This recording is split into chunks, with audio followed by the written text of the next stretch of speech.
আপনি কিভাবে বুঝবেন যে আপনি আশিক জিন দ্বারা আক্রান্ত? আশিক জিন দ্বারা আক্রান্ত অনেকগুলো লক্ষণ আছে। তার আগে জেনে নিই আশিক জিন কি।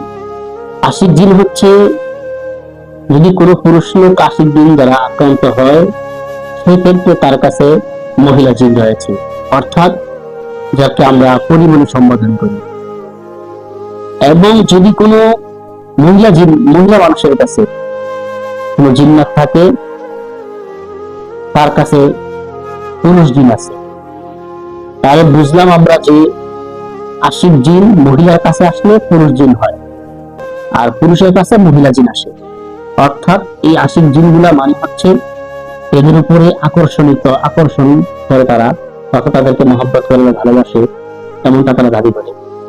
সেই ক্ষেত্রে এসে তাদের সাথে মহিলার কাছে আসলে অনেক সময় জিনাও করে, পুরুষের সাথে এসে তারা জিনা করার চেষ্টা করে, স্বপ্নদোষ হতে পারে, স্বপ্নদোষ। আর এই আশিক জিনগুলা যার উপর অ্যাটাক করে, যদি পুরুষ হয় বা মহিলা হয়, যদি মহিলা হয় সেক্ষেত্রে মহিলার বিয়ে শাদী হয় না, মহিলার বিয়ের উপরে বান মেরে রাখে অথবা বান্দিশ করে রাখে। যদিও ঘটনাক্রমে বিয়ে হয়, তারপরও বিয়েগুলো নষ্ট হয়ে যায়। সেটা তার বিপরীত পুরুষের ক্ষেত্রে বিয়ে হতে চায় না, বিয়ে হইলো সে সংসারে অশান্তি সৃষ্টি করে রাখে এই আশিক জিনগুলা। তারপরে অনেক নানা ধরনের ক্ষতি করে রাখে এই আশিক জিনগুলা। এরা খুব খারাপ প্রকৃতির হয়। এটা মুসলিম, হিন্দু, যে কোনো ধর্মের হতে পারে আশিক জিনগুলা।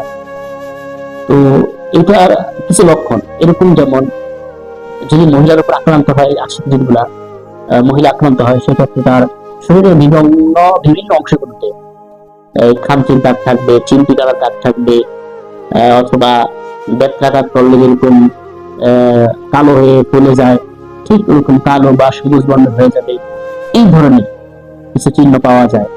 অনেক সময় অনেক নারী যখন এই আশিক জিনগুলা জিনা করে, তখন অনেক নারী এটা অনুভব করে।